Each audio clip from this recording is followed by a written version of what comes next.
Jesus reuniu os seus discípulos e ele instituiu ali a ceia, ele preparou todo aquele aparato e ali eles estavam celebrando, na verdade, a Páscoa. Eles estavam comendo, lorena a Páscoa, estavam ali celebrando aquilo que foi instituído lá no Êxodo.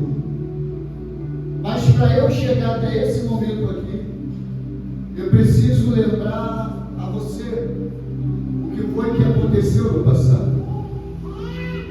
Eles estavam celebrando a Páscoa, Saulo. Mas que tipo de Páscoa que eles estavam celebrando? O próprio Jesus, juntamente com os discípulos, que tipo de Páscoa? A Bíblia vai dizer que lá no Egito eles estavam presos, o povo de Israel, cativos, ficou preso, ficou ali naquele lugar em torno de 430 anos. Mas só que ali houve uma revolta muito grande de Faraó daquela época, que queria destruir aquele povo e queria massacrar aquele povo. Mas Deus é um Deus de misericórdia, e Deus, usando ali um homem, Moisés, usando para tão somente libertar aquele povo. E a gente conhece a história, a gente sabe que Deus enviou ali as 10 pragas, e aquelas 10 pragas não foram fáceis, mas a última delas, na verdade, era a morte dos primogênitos. Pastor, o que foi que aconteceu? O Faraó não queria libertar o povo de Israel. Então o Senhor, olhando para Moisés, disse: Moisés, faz o seguinte, converse com o povo e fale que cada família vai entrar em sua casa e vai pegar um cordeiro e vai matar o cordeiro, e vai pegar o sangue do cordeiro e vai espargir nos umbrais da porta. Mas Senhor, para que isso? Porque à noite o anjo vai passar por todo o Egito, e aonde não estiver a marca, o primogênito daquela casa há de morrer. Então Moisés reúne o povo e diz: olha, essa noite, eu vou dizer com as minhas palavras, não as palavras de Moisés, essa noite vocês vão matar um cordeiro e vocês vão preparar um churrasco, vou colocar assim, porque vocês vão assar essa carne, mas vocês não poderão quebrar os ossos, e vocês vão pegar o sangue e vão colocar nos umbrais da porta. Mas lembre-se de uma coisa: estejam preparados para sair desse lugar. E a palavra do Senhor vai dizer que eles, cada família pegou um cordeiro, matou o cordeiro, pegou o sangue e colocou nos umbrais da porta.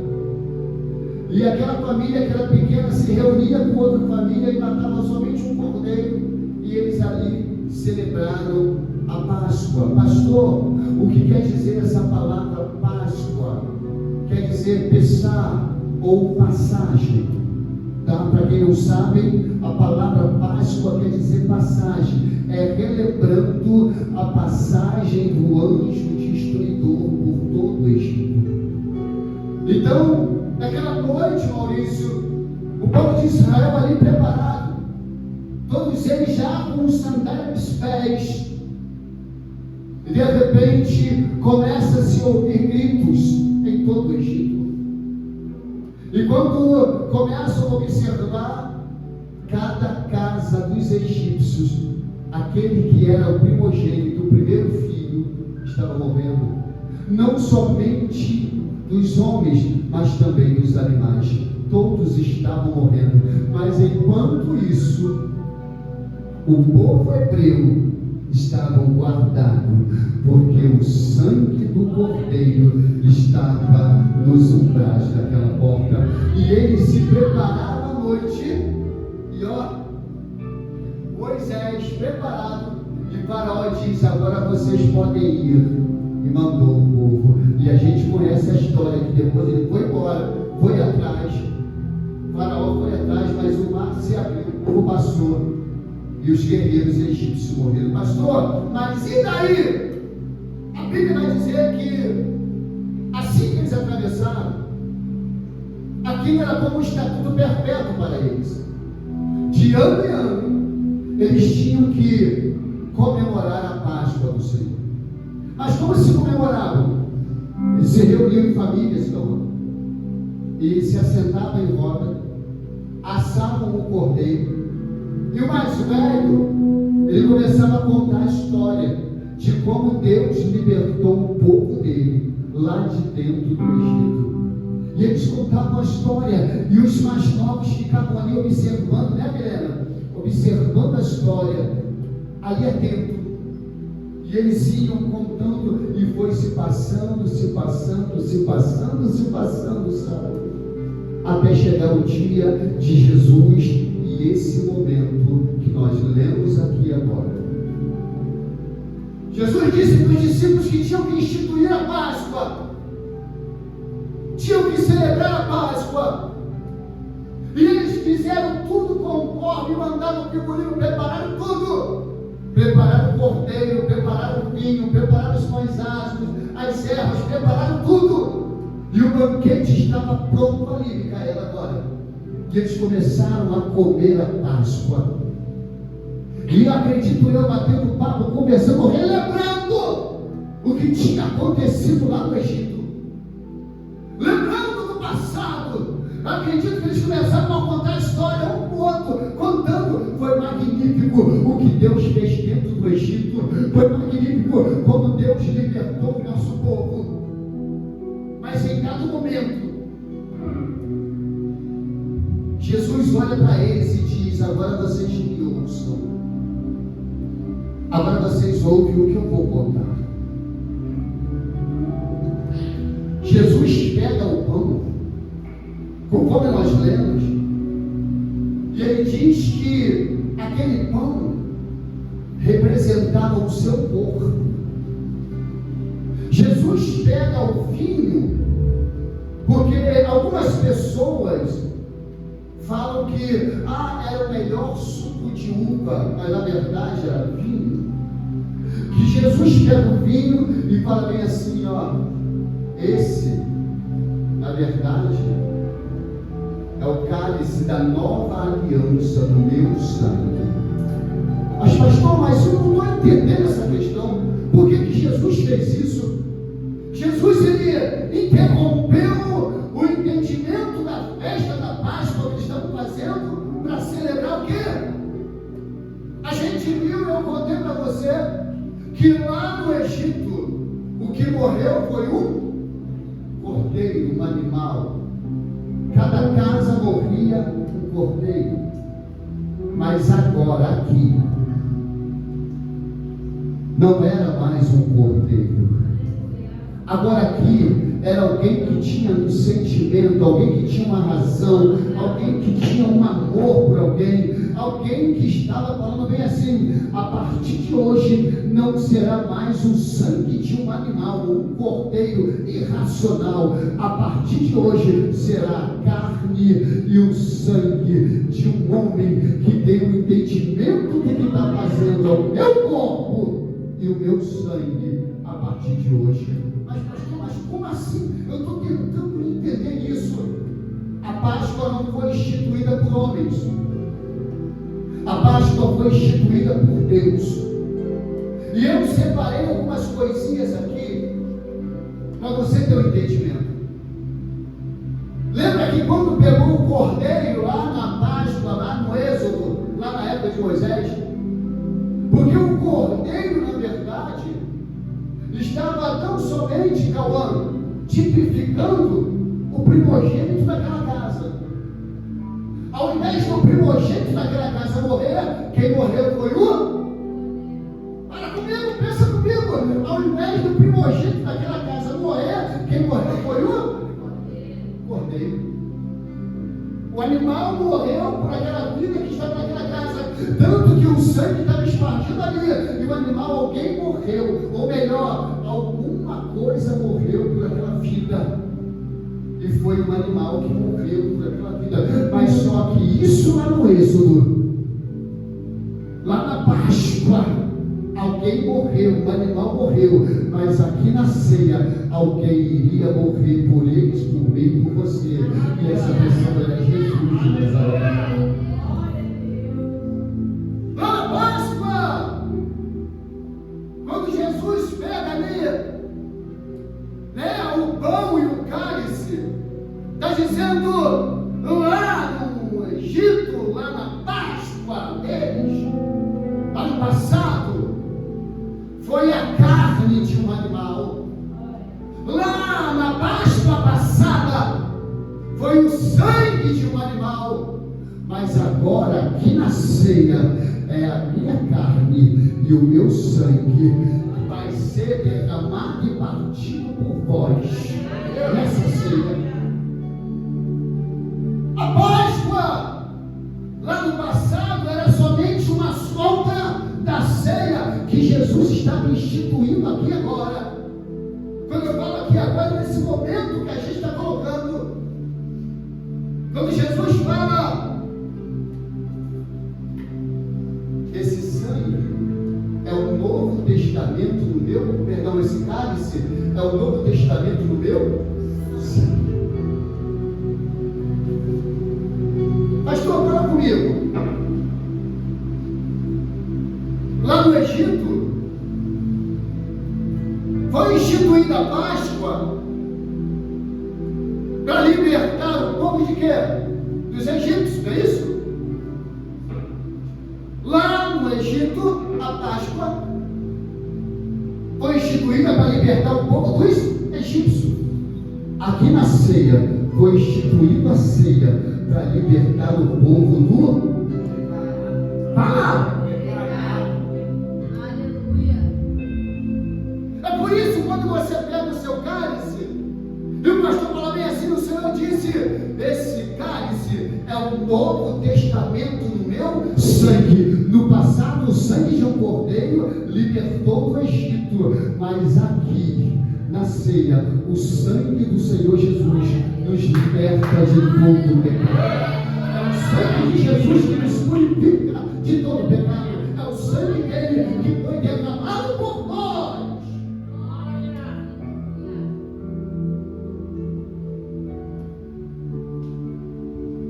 Eu fico olhando o sangue de um animal. João Batista, quando estava batizando no Jordão,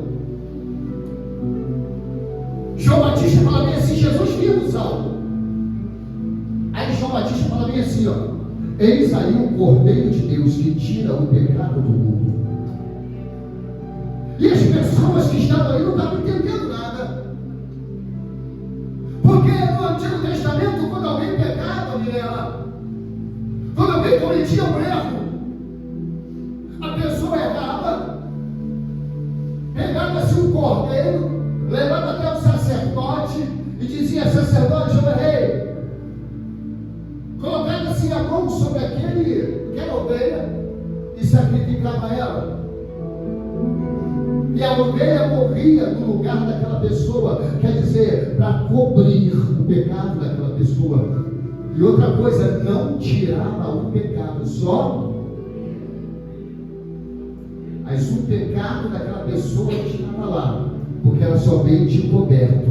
Aí lá vem Jesus chegando próximo ao Jordão, e João Batista olha e fala bem assim, Cordeiro de Deus que tira, quer dizer, não cobre, tira o pecado do mundo. O seu pecado foi lançado no mais profundo mar do esquecimento. E deixa eu falar uma coisa para você, sem direito a pescar. Não pesca o teu pecadinho, não pega o teu anzol e joga lá para pegar o pecadinho, porque foi jogado no mais profundo mar do esquecimento. Jesus fez o sacrifício perfeito por você. Pastor, mas o que acontece? E Jesus ali com os discípulos celebrando a ceia, e diz a Bíblia que eles cantam um hino e saem. E eles saindo, e eles cantando um hino alegre, feliz, até que eles chegam no Getsemane. ou Getsemane, conforme você quiser ouvir sua tradução. E ele chegando no Getsemane, Jesus fala bem assim para eles: olha, vocês fiquem aqui que eu vou ali orar. E Jesus sai de perto deles e começa a orar. Ele vem grandes aflições, e a Bíblia vai dizer que ele começa a suar gotas de sangue. Ele começa a sentir uma profunda dor na alma. E ele volta até os discípulos e chega perto dos discípulos e olha, e eles estão dormindo. E Jesus olha para eles e fala bem assim: vocês não podem orar comigo nem um instante. E Jesus volta novamente a orar, porque ele já sabia de tudo que ia acontecer. E ele volta a orar e começa a orar: Pai, se possível, passa de mim esse cálice, sem que eu beba, mas que contudo que se cumpra a tua vontade. Jesus volta clamando. E quando olha, e meus discípulos estavam orando, pulando, gritando, não, eles estavam dormindo, porque estavam cansados. Jesus volta. Mas antes de voltar, olha para eles e fala bem assim: vigiai e orai. Da mesma forma que Jesus falou para ele, diz para a gente também: vigiai e orai, para que não entreis em tentação. Na verdade, o espírito está pronto, mas a carne é fraca. Da mesma forma que ele falou para os discípulos, ele fala para a gente hoje: vigia e ora, para que você não venha entrar em tentação. Porque na verdade a carne é fraca, o espírito está pronto, mas a carne é fraca. E eu louvo a Deus porque a nossa carne é fraca. Pastor, que isso? Não fala que eu tenho a carne fraca, não, que eu vou cair logo. Ei, cai não. Pastor, não fala que eu tenho a carne fraca, não, pastor, fala que a minha carne é forte. Se a sua carne fosse forte, você já tinha caído há muito tempo. Graças a Deus que o espírito está pronto. Graças a Deus que o espírito está fortificado. Graças a Deus que a carne é fraca e tem que ser submissa ao espírito. Porque se o espírito está fraco é porque, na verdade, a carne está forte. Agora, se o espírito está forte, é porque a carne está fraca. Graças a Deus por isso, senão você já tinha caído há muito tempo. Tem coisas que você não entende o porquê que você não caiu. E você fala bem assim: meu Deus, como eu estava quase pulando nisso. Mas eu posso falar uma coisa para você, que era o próprio Espírito Santo falando contigo, que assim: não, filho, não, filha, não é para você, não, filho, não embarca nessa, não. Porque você estava sensível à voz de Deus, porque eu estava sensível à voz de Deus, porque se essa sensibilidade sair, se essa sensibilidade acabar, se a sensibilidade ao Espírito acabar, é sinal que a carne está. Se a sensibilidade ao Espírito acabar, é sinal que a carne está forte. Aí, como minha mãe dizia, danou-se tudo. Não é assim, Juliana? Não é assim, cara? Danou-se, lá fora danou-se. Se o espírito estiver fraco e a carne estiver forte, a gente cai.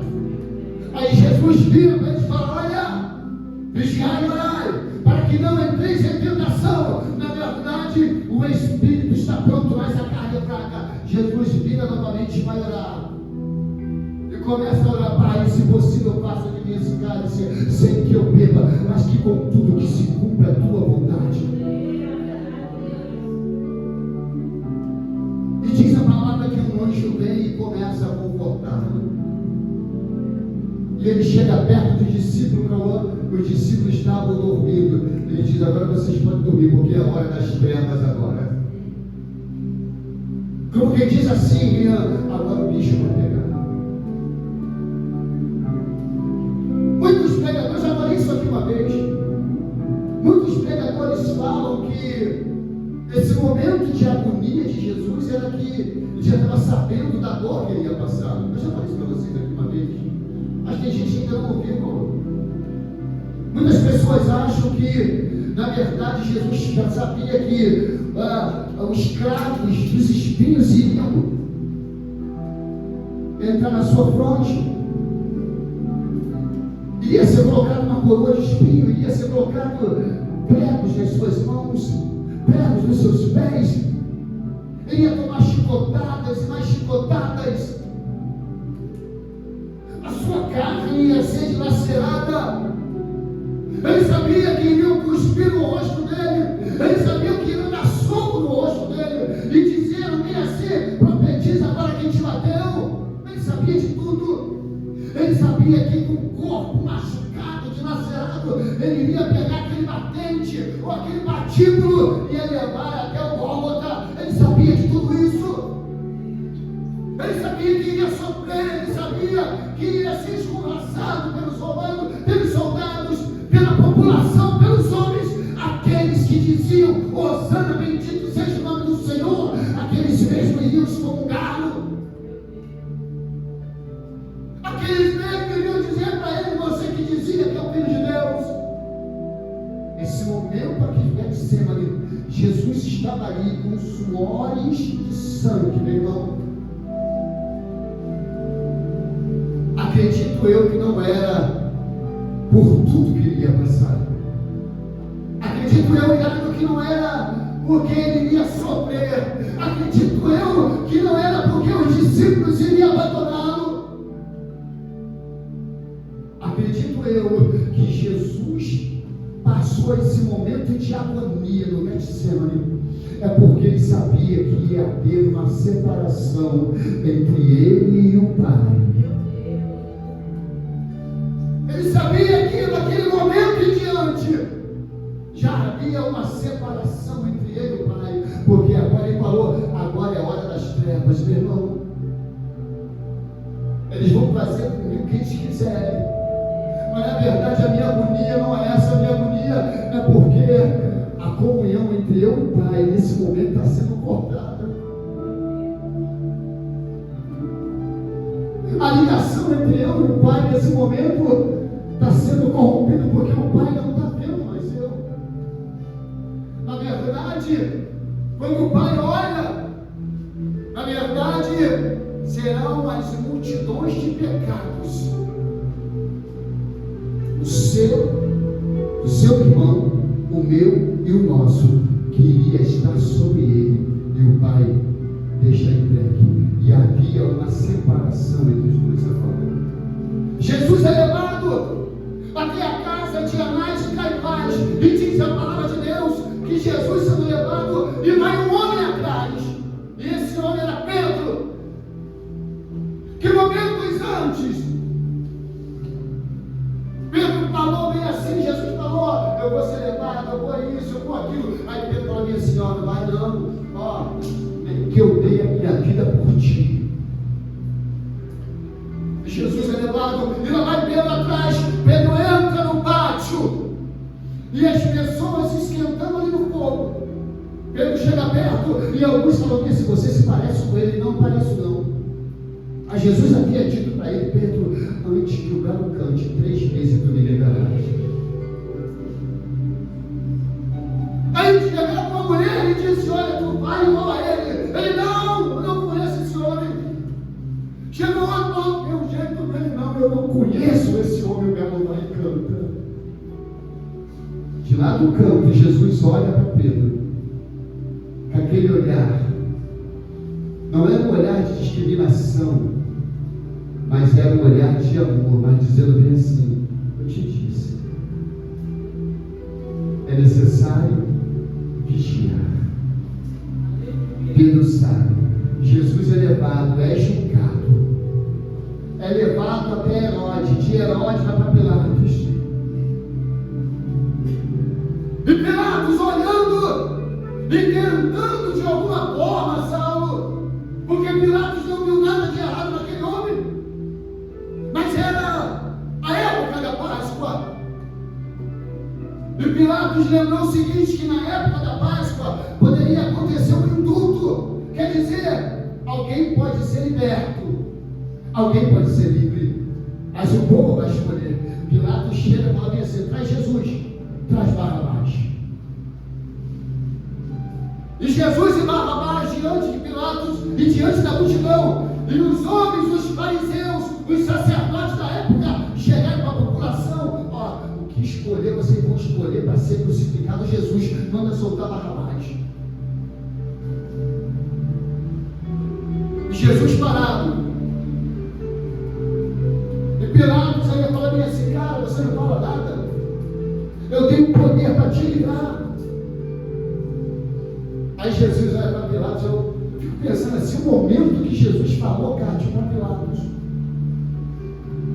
nenhuma autoridade você tem se o meu Pai não te der. Quer dizer, a autoridade que você tem é constituída pelo meu Pai. Oh, glória a Deus. Aí Pilatos diz para o povo: quem vocês querem que eu crucifique? Quem vocês querem que eu liberte? Aí a multidão: solte Barrabás, crucifica Jesus. Pilatos manda pegar uma bacia com água e lá nas mãos, dizendo: eu não tenho culpa da morte dele, é vocês quem estão mandando crucificar ele. Pega Jesus e entrega para ser escorraçado. Colocaram num tronco, chicotearam, colocaram um saco na cabeça dele, deram um soco.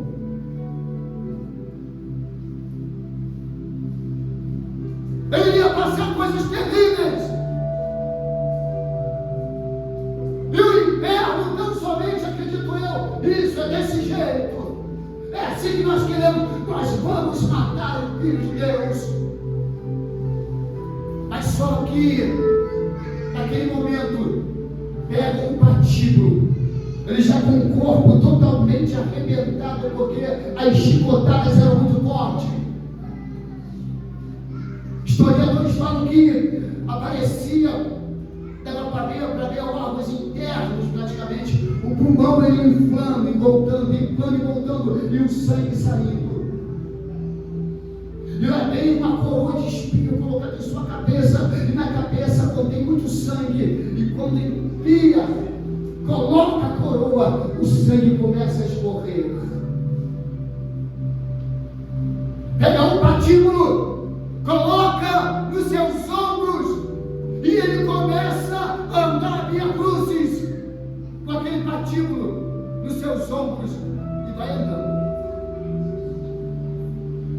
Cada passo que ele vai dando é manchado o chão com sangue. Passos vão sendo dados, passos vão sendo dados, e o chão sendo manchado com sangue. E o sangue saindo do seu corpo, e ele vai andando. E um homem chamado Simão Sirineu estava ali. Pegaram Simão e falou: ei, ajuda ele a carregar. Porque naquela época uma morte de cruz era vergonhoso. E Simão, meio sem jeito, vai lá e ajuda a carregar a cruz. Um desconhecido que estava ali.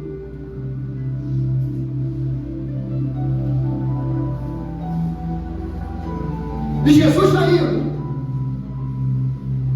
O corpo dilacerado vai. E chega no corpo da Monte Caveira. Deitam ele naquela haste e pega os pregos e começa a colocar na sua mão, na sua outra mão. Pega nos dois pés, juntam e cravam aqui.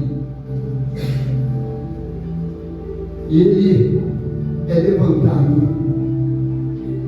E todo mundo olhando aquele momento de vergonha que ele estava passando, porque só os piores bandidos poderiam morrer por morte de cruz. Os piores assassinos, e quem ia para a cruz era considerado Rodrigo como maldito.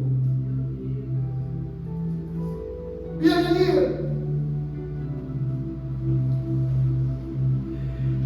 de 9 da manhã, e a Bíblia vai dizer que colocaram um ladrão à sua direita e à sua esquerda. E Jesus olhando para um lado e para o outro, e via um ladrão à sua direita e à sua esquerda. E o que estava à sua esquerda dizendo: você que salvou a muitos, salva a ti, nós também. Faz alguma coisa para a gente, cara. E o outro que estava à sua direita dizendo: ei, nós sabemos o porquê nós estamos aqui. Nós sabemos o porquê do nosso erro. Mas e ele, o que foi que ele fez? Jesus parado, e ele dizendo: Senhor, lembra-te de mim por metade do teu reino. E Jesus disse: te digo que ainda hoje estarás comigo no paraíso. Tem pessoas que até no momento de morte, no momento de dor, ao invés de falar com o Pai, quer questionar o porquê está passando por aquilo. Senhor, por que eu estou passando por isso? Mas podendo pensar: Senhor, o Senhor sabe de todas as coisas. É o Senhor que levanta, é o Senhor que abate. E diz a palavra que Jesus, ele olhando para um lado e para o outro, já sem força por isso. Porque quando ele colocava os pés e firmava, tentava levantar, a dor era muito grande, câimbras tomavam conta do seu corpo. E ele tentava se colocar de pé e não aguentava, e baixava novamente, e as mãos ficavam ali, os pés já não estavam respondendo direito. E aí começava a dar falta de ar, não conseguia respirar direito. E ele fazia força, subia para puxar o ar. E quando a força se acabava, os pés fraquejavam. E ele ficava lá embaixo. E o pulmão começava a ser comprimido. E começava a ficar com falta de ar. E subia novamente. Até que em um dado momento, o Senhor Jesus diz aquela palavra em aramaico: Eli, Eli, lama sabachthani. Quer dizer: Deus meu, Deus meu, por que me desamparaste? Porque o próprio Deus, quando olhava, só olhava o meu, o teu, o nosso pecado. Da geração passada, daquela geração e da geração futura. Deus meu, por que me desamparaste? E daqui a pouco o Senhor fala bem assim: Pai, em tuas mãos entrego o meu espírito. E ele, os soldados romanos, porque já estavam percebendo a Páscoa e não podia ficar ninguém morto ali, tinha que ser tirado. Aí os soldados vão e começam a observar. Chegaram perto dos dois ladrões e olharam, estavam vivos ainda. Eles pegaram a marreta da sua época e começaram a marretar as pernas deles, quebrando-lhe as pernas. E eles não aguentavam mais subir, então estavam ali presos, não conseguiam respirar. E eles, de tanta dor que eles gritavam, não aguentavam morrer. Mas quando chegaram perto de Jesus, olharam, vieram com a marreta na mão para quebrar também as suas pernas. Mas a profecia diz que nenhum dos seus ossos deveria ser quebrado. Quando eles olham, falam: cara, esse cara está morto. Não, tá assim. Pegam a lança, pegaram a lança e cravaram no seu lado. E puxaram. E veio gota de sangue e veio água. E disseram: está morto. Pode pegar. E a Bíblia vai dizer que houve trevas de meio-dia às 3 da tarde. E houve um grande terremoto. Pegam Jesus José de Arimateia chega lá e fala bem assim: deixa eu sepultar ele, pega o corpo dele. Pegaram o corpo dele e levaram para dentro do sepulcro, um sepulcro virgem que nunca tinha sido usado. E pegaram e colocaram lá dentro. Mas os soldados falaram bem assim: ó, foi dito que os discípulos de Jesus disseram que ele ia ressuscitar, mas a gente acredita que vão roubar o corpo dele. Faz o seguinte: coloca guardas. Coloca guardas. Pegaram os guardas, prepararam os guardas, falaram: ó, ele não pode sair dali. Chegaram lá no túmulo e meteram argamassa em volta daquela pedra. A pedra já era pesada, calma. Para abrir aquele túmulo era com muita dificuldade. Ainda selaram ele, lacraram. Quero ver sair daí agora. Aí passa a sexta-feira, passa o sábado. O sábado de silêncio. Deixa eu falar uma coisa para você: até no silêncio Deus, até no silêncio Deus trabalha. No silêncio Deus trabalha por você. No silêncio desse Deus. Canta, gente!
passar um bálsamo nele.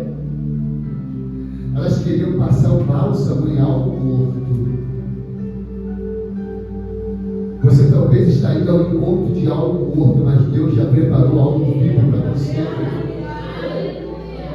Ei, tira a mortalidade do lado. Deus já preparou algo vivo para você. E ele e ela chegando, quando elas olham, diz a palavra que elas vê 2 anjos. Outros textos falam um anjo, uma cabeceira e outros pés. Aí ele fala bem assim: mulher, por que você procura o morto entre os vivos? Ou melhor, o vivo entre os mortos? Está caçando o vivo entre os mortos? Ele não está aqui, porque ele ressuscitou. E elas saem dali, e elas vão chamar os apóstolos, e lá vai Pedro e João correndo, e um olha, o outro entra, e fala: caramba, não está aqui não, cara. E quando ela sai, ele olha para ela e começa a conversar com ela. E ela pensando que era um alcate, um jardineiro, né, Cátia? E ela fala assim: na verdade, pegou o corpo dele, onde está? E ele fala aquela voz bem assim: Maria. Maria, sou eu que falo contigo. Imagina o coração daquela mulher. Diz a Bíblia que 2 discípulos estavam no caminho de Emaús, indo para o caminho errado. Ele teve que ir lá nos 2 discípulos e contar uma história, partir o pão, e os discípulos voltaram para o caminho certo. Diz a palavra que os 10 na verdade, porque Nicodemos não estavam dentro de uma casa, as portas lacradas, fechadas praticamente, e Jesus entra, atravessa a parede e diz: Pai seja convosco.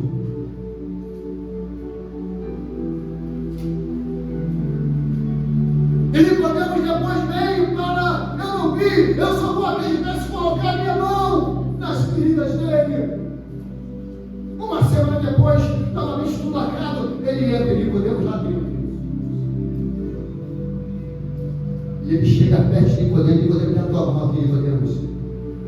Coloca aqui do meu lado. Olha as minhas mãos, Nicodemos. Nicodemos, não seja incrédulo, mas crente. Bem-aventurado é aquele que não viu e creu. Você não viu o túmulo, você não viu a ressurreição, você não estava dentro daquela casa, mas você crê que Jesus Cristo é o Filho de Deus e ressuscitou para a glória de Deus Pai Todo-Poderoso. Por isso, de pé. Ele ressuscitou. Jesus é a nossa Páscoa. A nossa Páscoa não é um cordeiro que morreu no passado.